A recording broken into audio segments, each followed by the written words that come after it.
l'éternel, nous devons savoir comment nous comporter. Tu ne peux pas être au service de l'éternel et profiter de ta position pour faire des abus. Tu ne peux pas être au service de l'éternel. Nous entendons parler des sacrilèges et des obscénités qui se passent dans l'église. Et cela est quelque chose qui doit nous troubler. Mais ce sont des choses qui ne devraient pas arriver. Alléluia.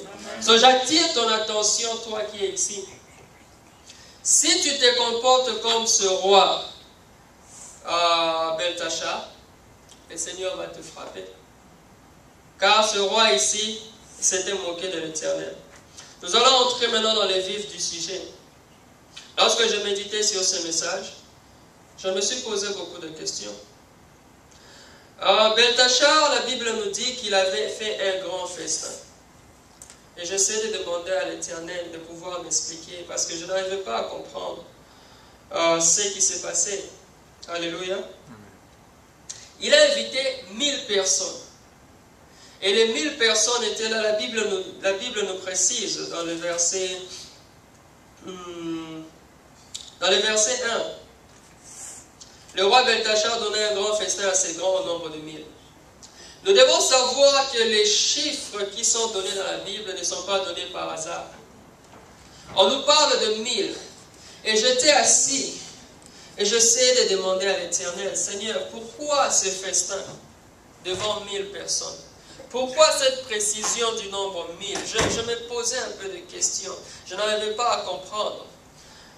Et j'ai été conduit dans les livres d'Apocalypse. Je vais vous lire cela. Apocalypse 20. Nous allons comprendre exactement ce qui se passe. Parce que ce festin qui se passe, on peut croire que c'est juste une fête. Mais je vous dis que j'ai compris que ce n'était pas une fête normale.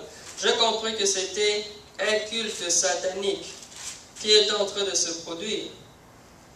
J'ai été conduit dans les livres d'Apocalypse 20 pour comprendre. Alors dans le livre d'Apocalypse 20, qui est Révélation, verset 1, la Bible nous dit ceci. Puis je vis descendre du ciel un ange qui tenait la clé de l'abîme et une grande chaîne à la main. Il saisit le dragon, le serpent ancien qui est le diable et Satan. Il les lia pour 1000 ans et les jeta dans l'abîme. Qu'il ferma cela au-dessus de lui afin qu'il ne séduise plus les nations. Jusqu'à ce que les 1000 ans soient accomplis. Après cela, il faut qu'il soit délié pour peu de temps. Alléluia. La Bible nous parle ici de 1000 ans. Un ange qui est descendu, qui a lié le diable pour 1000 ans. Pendant 1000 ans, il devait être lié. Et après ces 1000 ans, il allait être relâché pour quelque temps. Alors dans le verset 5, je vais continuer. Le verset 4 nous dit, je vis le trône, ceux qui s'assirent fut donné le pouvoir de juger. Je vais aller au verset 5. Les morts ne revinrent pas à la vie jusqu'à ce que les 1000 ans soient passés. C'est la première résurrection. Heureux et saints, ceux qui ont part à la première résurrection. La seconde mort n'a pas de pouvoir sur eux.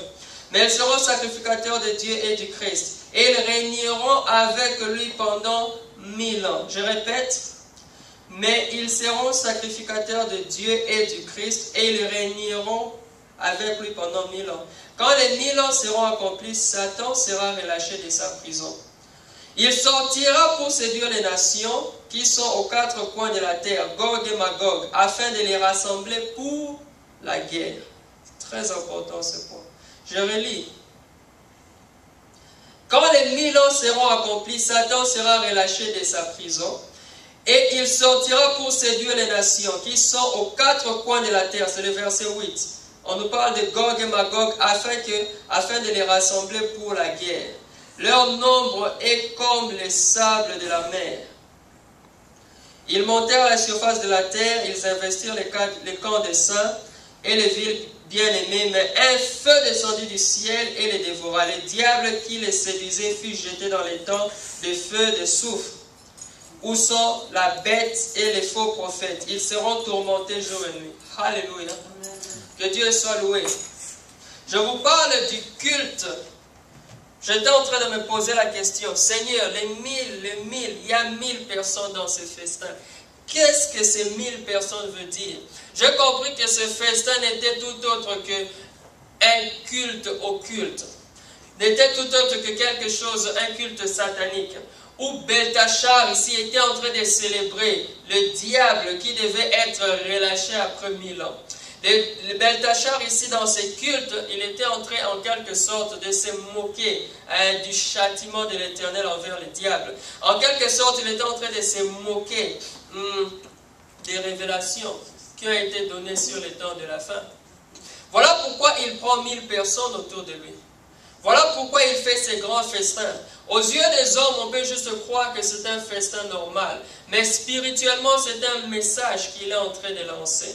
Il est en train de défier l'Éternel. Parce que la Bible nous parle ici, lorsque le diable sera relâché après les 1000 ans, il y aura une guerre. Et ici, on est en train de voir au travers de ces festins, c'est comme s'il est en train de dire que non, nous allons gagner cette guerre.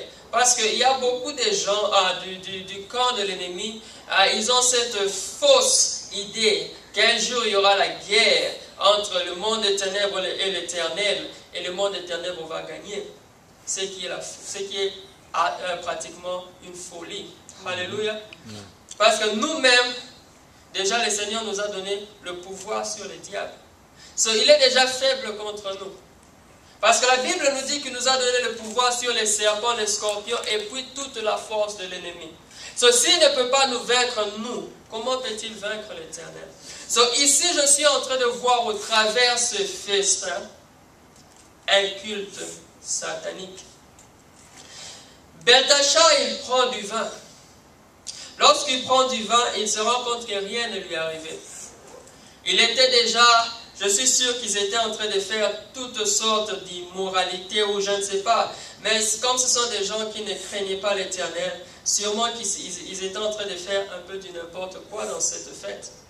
Et l'idée lui vient, il se dit non, nous allons maintenant apporter les ustensiles. Là, j'appelle cela la goutte d'eau qui fait déborder le vase. Il est en train de se méconduire. Ils sont en train de faire un culte occulte. Et vous allez voir qu'il y aura vraiment les ténèbres. C'est vraiment les ténèbres qui se passent pendant ce moment. Ils ont l'impression qu'ils sont en train de régner. Et c'est ce qui se passe aujourd'hui dans le monde où nous évoluons. Le diable, des fois, il y a des gens, il y a des groupes de satanistes qui se rencontrent dans des maisons, qui se rencontrent dans des cérémonies. Ils font des cultes. Et il y a vraiment les ténèbres. Et ils sont en train de croire qu'ils vont réussir ce qu'ils sont en train d'entreprendre. Ils oublient une chose, la Bible dit, le ténèbre ne régnera pas toujours. Amen.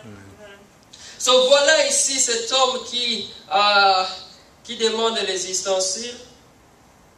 Il est dans son rituel. Et dans ce rituel, il y a quelque chose de très... Il y a une deuxième chose qui se passe. Après les 1000 personnes, il y a un deuxième aspect de ces rituels. La Bible nous dit... au verset 4. Je vais aller au verset 3. Après avoir apporté les vases d'or qui avaient été enlevés du temple de la maison de Dieu à Jérusalem, et le roi, ses grands, ses femmes et ses concubines y burent, ils burent le vin et louèrent les dieux d'or, d'argent, de bronze, de bois et de pierre. Je me posais la question, Seigneur, ok, maintenant je comprends que c'est un culte occulte. Je comprends qu'il y a les ténèbres. Je comprends qu'il est en train de se moquer des révélations, des prophéties. Je comprends qu'ils sont en train de célébrer la libération du diable après les 1000 ans de prison. Je comprends qu'ils sont en train de se moquer de l'Éternel, de dire qu'il y aura une guerre, ils vont gagner. Je comprends qu'ils se moquent même de cette prison. Peut-être qu'ils se disent que cette prison n'existera pas. Mais j'aimerais savoir pourquoi les dieux, pourquoi ils ont commencé à louer les dieux d'or, de bronze, de pierre. C'est la question que je me posais. Parce qu'il y a quelque chose qui se passe dans cette fête. Et j'ai été conduit dans le même livre de Daniel. Si nous allons dans le livre de Daniel,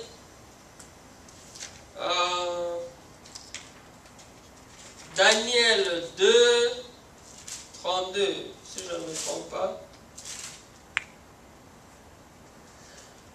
La Bible nous parle ici de Daniel qui donne la révélation du rêve à Nebuchadnezzar. Il dit, la tête de cette statue était d'or pur, la poitrine et ses bras étaient d'argent, Son ventre et ses cuisses étaient de bronze. Ses jambes de